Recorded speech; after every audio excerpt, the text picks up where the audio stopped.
Vraiment, je vous l'assure, celui qui croit fermement en moi accomplira lui-même les œuvres que je fais. Évangile de Jean, chapitre 14, verset 12. Parce que je suis le vrai plant de vigne, et mon Père, lui, il est le vigneron. Celui qui demeure uni à moi et en qui coule ma vie, portera du fruit en abondance, car séparé de moi, vous ne pouvez rien faire du tout. Évangile de Jean, chapitre 15, versets 1 et 5. Et s'il arrivait à quelqu'un de détourner de moi un de ces petits qui ont confiance en moi et le faisait tomber dans le péché, parce que, justement, il n'aurait plus eu confiance en moi, dans ce cas, il s'en tirerait à meilleur compte si on l'y attachait au cou une de ces meules que font tourner les ânes et si on le jetait dans le lac. Évangile de Marc, chapitre 9, verset 42. Et Jésus dit à Simon-Pierre, « Simon, fils de Jean, m'aimes-tu plus que ceci ?»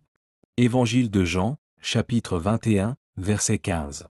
Jésus répondit, « Si quelqu'un m'aime, il mettra en pratique ce que j'ai dit, c'est-à-dire, qu'il obéira au commandement que je lui ai laissé.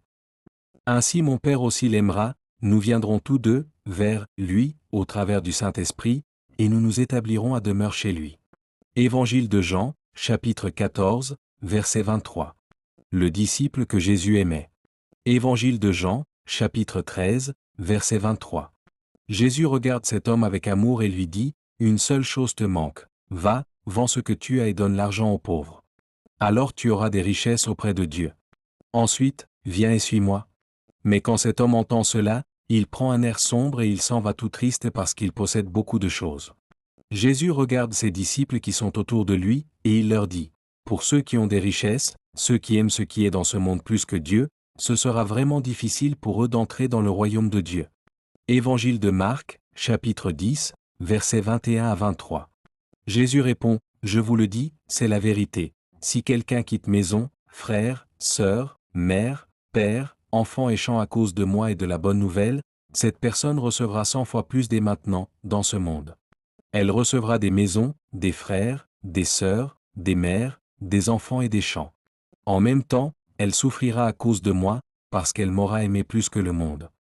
Mais dans le monde qui vient, elle recevra la vie avec Dieu pour toujours. » Évangile de Marc, chapitre 10, versets 29 et 30.